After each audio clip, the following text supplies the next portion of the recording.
tour. I am Arjun from grade 8 A1. So we can see many water bodies such as lakes, rivers are getting polluted day by day, and it's also not good to drink, and this has been a major problem in our country. So to overcome this problem, I have a solution, and that's my river cleaning robot. Now I will say what is the structure and components was used in the river cleaning robot.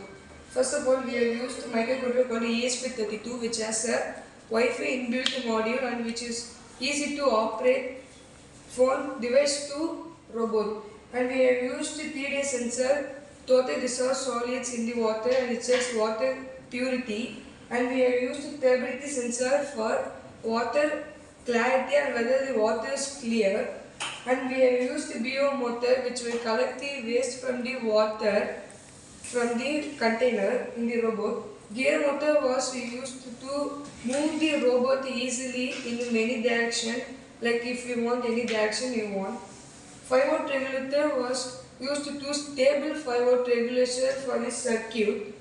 And we have used the two motor driver which drives the motor called BO motor and gear motor. We have used two motor driver. And in future scope I will add in a future scope, I will add a water purifier in the robot and I will store in a container and I will extend the rim in the river cleaning robot.